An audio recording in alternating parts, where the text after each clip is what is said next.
दोस्तों नमस्कार। 72,825 शिक्षक भर्ती 2011 में आवेदन करने वाले सभी अभ्यर्थी भाई बहनों का हमारे इस करियर सीक्रेट चैनल पर हार्दिक स्वागत है। मैं तिलक। आज का वीडियो 12 मार्च को जो डेट लगी है 12/091 के लिए सब कैटेगरी जो है 72,825 की, और उसके एक दिन पहले का है। हम आपको बता दें कि वीडियो में हम कुछ महत्वपूर्ण बिंदुओं को रखेंगे। जैसा कि आप जान रहे हैं कि 72,825 शिक्षक भर्ती 2011 की सब कैटेगरी 12/091 का सुप्रीम कोर्ट के परमादेश के बाद सिंगल बेंच प्रयागराज से काउंसलिंग और नियुक्ति का आदेश हुआ था। समयबद्ध आदेश हुआ था। सरकार ने उस पर कोई निर्णय नहीं लिया, बल्कि डिवीज़न बेंच में स्पेशल अपील दाखिल कर दी। आप यह भी जान रहे हैं कि अब तक 5 सुनवाई भी हो चुकी है, और पिछले 28 फरवरी का जो ऑर्डर हुआ था ब्रेकअप लाने का सरकारी वकील को, उसी के परिप्रेक्ष्य में यह वीडियो है। क्या सरकार पेश करेगी 66,655 का ब्रेकअप? क्या मिल गया पूरा डाटा? क्या 90-105 के लिए बहस करेंगे वरिष्ठ अधिवक्ता अशोक खरे? इन्हीं बिंदुओं पर यह वीडियो आधारित है। आपको हम पूरी बात बताएंगे विस्तार पूर्वक। आप हमारे चैनल को अधिक से अधिक संख्या में सब्सक्राइब कर दीजिए। वीडियो में अंत तक बने रहिए। क्या 66,655 का जो ब्रेकअप है वो सरकार 12 मार्च को शपथ न्यायालय में पेश कर देगी? क्या उसे सारे डाटों से 66,655 भर्ती का पूरा डाटा मिल गया है? और कुछ बिंदु है मित्रों। 90-105 वाले दावा कर रहे हैं कि अशोक खरे सर को हमने हायर कर लिया है और हमारे तरफ से वो बहस करेंगे। क्या इसमें कितनी सच्चाई है, आपको हम रूबरू कराने वाले हैं। आप हमारे चैनल को अधिक से अधिक संख्या में सब्सक्राइब कर लीजिए, जिससे कि आपको नोटिफिकेशन मिलता रहे। कमेंट करिए, वीडियो को शेयर कर दीजिए, और मित्रों लाइक तो बनता ही है, क्योंकि हम बहुत मेहनत करके वीडियो बनाते हैं, समझ लीजिए। और चैनल को सब्सक्राइब इसलिए कर दीजिए कि हम आपके लिए मेहनत करते हैं, समय देते हैं, घंटों वीडियो बनाते हैं। आप लोग वीडियो को देख करके यूं ही निकल जाते हैं, जबकि हम आपको ताज़ा अपडेट देने की कोशिश करते हैं। जो लोग कहीं से नहीं जुड़े हैं, चाहे 90-105 के लोग हों, चाहे 12/091 के लोग हों, चाहे अन्य शिक्षक भर्ती से संबंधित लोग हों, उन्हें हम ताज़ा अपडेट उपलब्ध कराते रहते हैं। तो मित्रों आते हैं मुद्दे पर, और मुद्दा यह है कि क्या बेसिक शिक्षा परिषद को डाइटों से और बेसिक शिक्षा अधिकारियों के यहाँ से या मानव संपदा पोर्टल से सारा डाटा उपलब्ध हो चुका है? क्या 66,655 का यह डाटा 12 मार्च को सरकार पेश कर पाएगी? इसी पर चर्चा करना है मित्रों। हम आपको बता दें कि सरकार कोर्ट को बार बार गुमराह किया।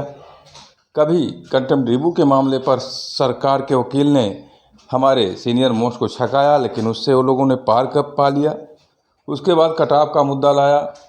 कटाव का मुद्दा स्वयं 12/091 की PDF से ही समाप्त हो गया, क्योंकि उसमें लिखा है तत्समय जनपद और जनपदों से ऊपर पाए गए ये आहार्य अभ्यर्थी हैं। तो इस पर सीधा सीधा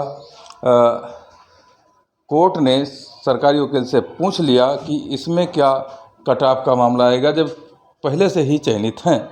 वो भी मुद्दा समाप्त हो गया।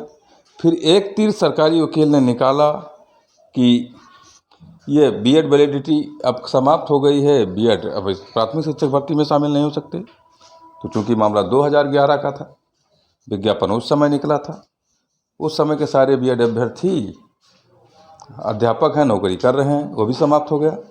फिर टेट वैलिडिटी की बात की, उसको नॉलेज नहीं था सरकारी वकील को।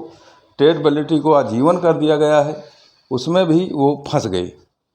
उसके बाद में जज ने कहा कि जो सुप्रीम कोर्ट का ऑर्डर हुआ था उसमें वेरिफिकेशन करना था, इन लोगों के कागज़ और अन्य दस्तावेज़ों को जांच करके वेरिफिकेशन करके नियुक्ति देना था।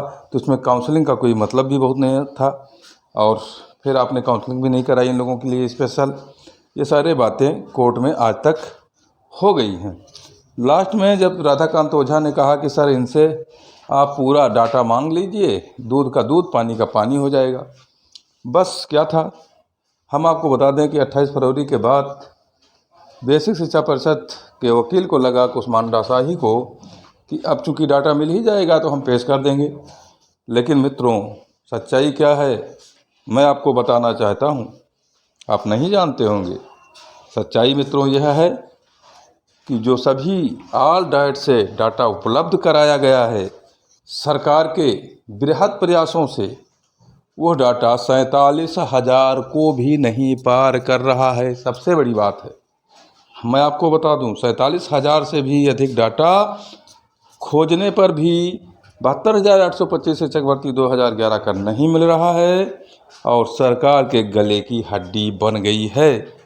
अब प्रश्न ये उठता है, क्या 47,300 का जो डाटा गुप्त सूत्रों से पता चला है मुझे कि डाइटों से मिला है, क्या उसे सरकार पेश कर देगी हाई कोर्ट में शपथ? हमें तो नहीं लगता है मित्रों, क्योंकि सरकार वहाँ चाहेगी कि इस ब्रेकअप को पेश न किया जाए और समय मांगा जाए, यानी मुद्दों पर गुमराह किया जाए कोर्ट को, जिससे कोर्ट को जो भी निर्णय लेना हो ले ले। सरकार इसमें बहुत ज़्यादा कोई स्पष्ट डाटा और शपथ पत्र दाखिल नहीं करने वाली है, जैसा कि मुझे लग रहा है। लेकिन फिलहाल सरकार के कोई कुत्सित प्रयास हों, कहीं से डाटा इकट्ठा कर लिया हो, वो अलग बात है। फिलहाल उसका भी जवाब देने के लिए हमारे सीनियर मोस्ट पूरी तैयारी कर चुके हैं। अब रह गई दूसरी बात कि डाटा उनको कितना मिला, तो आपको मैंने बता ही दिया कि पूरा डाटा उनको मिला नहीं है, केवल 47,000 के आसपास डाटा मिला हुआ है। और फिर अन्य बिंदु जो हैं अशोक खरे को लेकर, क्योंकि अशोक खरे टेट 2011 से संबंधित जानकार मोस्ट सीनियर वकील हैं और बार बार उन्होंने इसके लिए लड़ाई कोर्ट में लड़ी है। तो अभी सिंगल बेंच में रामप्रसाद ग्रुप ने उन्हें हायर किया था और उन्होंने हमेशा 12,091 के पक्ष में लड़ाई लड़ी है। तो 12,091 को चैलेंज करने वाले किसी भी एलिमेंट की तरफ से वो कैसे लड़ सकते हैं, आप ही बताइए। विधिसम्मत तो है नहीं। अब उनके नाम पर लोग पैसा कमाने का एक जरिया खोज रहे हैं। उनके सीनियर जूनियर के यहाँ जा कर के उनके जूनियर के यहाँ जा कर के और उनके फाइल को फ़ोटो खींच करके डाल करके, उनके गेट के साथ फ़ोटो डाल करके और आकर्षित कर रहे हैं उन 12,091 के अतिरिक्त जो लोग 90-105 के हैं, वो भाई बहन जो सिंगल बेंच में खारिज हो चुके हैं, उनका चंदा का उगाही करके उनके साथ शोषण किया गया है। डबल बेंच में इसी के साथ कुत्सित प्रयास में लोग लगे हुए हैं और लोगों की जेबों को खाली करने के लिए मोस्ट सीनियर वकीलों का भी सहारा ले रहे हैं।